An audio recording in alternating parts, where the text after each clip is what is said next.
What if I told you Kenya's entire political future could be decided by a single meeting? This is Kenya News Update today. Coming up, you'll discover the secret plan to unseat a sitting president and why the opposition says this is their final stand. The united opposition has just dropped a political bombshell. They will name one single candidate to take on President William Ruto in 2027. But here's the twist. They're doing it now, years before the election, to build an unstoppable machine. And they're sending a chilling warning to anyone who thinks they can break them apart. Meet the architects of this political rebellion. DCP leader Rigathi Gachagua, Wiper Party's Kalonzo Musyoka, NARC Kenya's Martha Karua, former Interior CS Fred Matiang'i.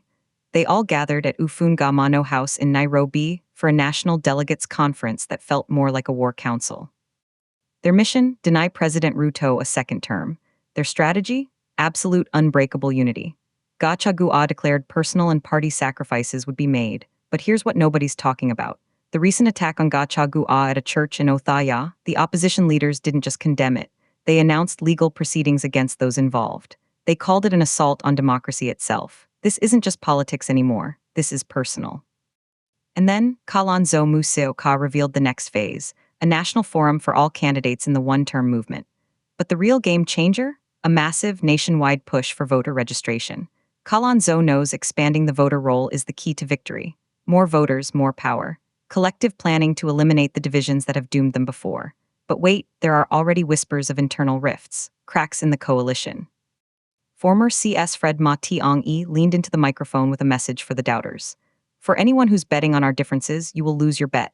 We are going to stand together and we are going to remain united. That's not a promise, that's a threat.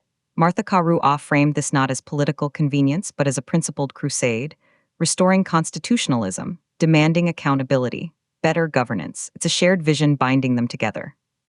Eugene Wamel of DAP-K made it brutally simple.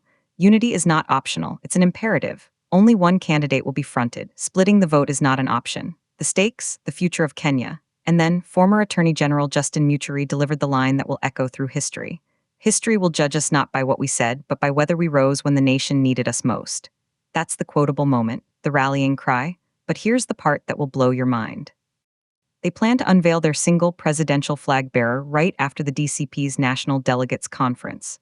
They're moving fast. They're locking in their choice early to build momentum for years.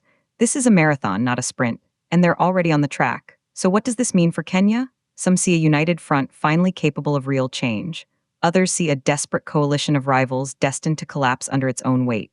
The tension is palpable. Can personal ambitions truly be sacrificed for the greater goal? Or will old rivalries resurface when it's time to pick that one singular name? The 2027 election campaign has officially begun 3 years early. The battle lines are drawn. President Ruto versus a yet unnamed champion. One term versus a second term. The political landscape of Kenya is shifting beneath our feet. But one question remains unanswered, hanging in the air of Ufungamano House. When they finally choose that one candidate, who will it be? And will the coalition hold?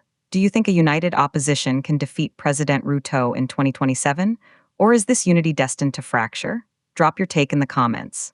Subscribe to Kenya News Update today for more breaking political news.